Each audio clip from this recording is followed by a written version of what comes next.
Younis గాడే ఉంటే ఎవరికి benefit అవుతుంది తెలుసా? ఇది 3 రోజెస్ ఉన్నాయి. 3 రోజెస్. రంగు, రుచి, చిక్కదనం. రంగు వచ్చి చైనా, రుచి వచ్చి పాకిస్తాన్, చిక్కదనం వచ్చేసి అమెరికా. ఈ రంగు, రుచి, చిక్కదనాలకు ఆనందంగా ఉంటారు. ఈడేం చేస్తాడు? లొల్లి నడుస్తుందిగా, మనం రోడ్లు వేద్దాం. చైనా వాడు ఈ రోడ్లు ఏం చేస్తాడు తెలుసా? ఎప్పుడైనా అవసరం ఉన్నప్పుడు ఫైటర్ జెట్లు దించుదామని అంటాడు వాడికి. ఇటు డ్యూయల్ ఇన్ఫ్రాస్ట్రక్చర్లు తయారు చేస్తాడు. ఇది రంగు, ఇటు రంగు చూపిస్తుంటాడు. రుచి పాకిస్తాన్ వాడు.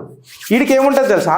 పిచ్చివాడేమే చెటాక్ దమ్మునాయిరత ఇది ఎప్పుడైనా చెడ్డిపి చూడరు మీరు, ఎర్ర ఉంటుంది, కాల్పోయే ఉంటుంది ఎప్పుడు. ఇది వీడు వారు గెలవడీడు పాకిస్తాన్ అనేటోడు, కానీ ఇంక మెడళ్ళు ఉంటాయి. మళ్ళా వీడికి మెడళ్ళు ఉంటాయి. ఇది ఎట్లుంటుంది అని అంటే డాక్టర్ సర్టిఫికేట్స్ ఇంక మొగతనం లేదని, కానీ పిల్లలు పుడతారు. గిరీష్ నువ్వు ఇలా చాలా పోతున్నావు, మళ్ళీ పోవాల్సి వస్తుంది. అర్థం కావాలి కదా ఈ నరేటివ్లు బిల్డ్ చేసే వాళ్ళకు. కరెక్టా రాంగా? దాన్ని అందుకే నేను ఏమన్నా రుచి ఈ నాలుగే పని చేయదు, కానీ తచ్చా అంటాడు. అందుకే నీ రుచి అని పెట్టినా. చిక్కదనం ఆ పాలు ఏమన్నా ఉండని మరగబెట్టి ఆగుతానంటాడు ఎవడు? అమెరికా వాడు. రంగు, రుచి, చిక్కదనం. ఇది ఎట్లుంటుంది తెలుసా? నేను రిమోట్ కంట్రోల్ నా దగ్గర ఉండాలి. సరే తీసుకో అని ఇట్లా రిమోట్ ఇస్తాం. బ్యాటరీలు ఎవడేసి ఇస్తాడు అంటే బ్యాటరీలు కూడా వేసుకోడు. బ్యాటరీలు వేసి నేను ఇట్లా ఒత్తుతా, కాలు ఇట్లా ఒత్తుతా. నీది పిట్ట విసికే రోజు వస్తుంది, అది నీది పిట్టే.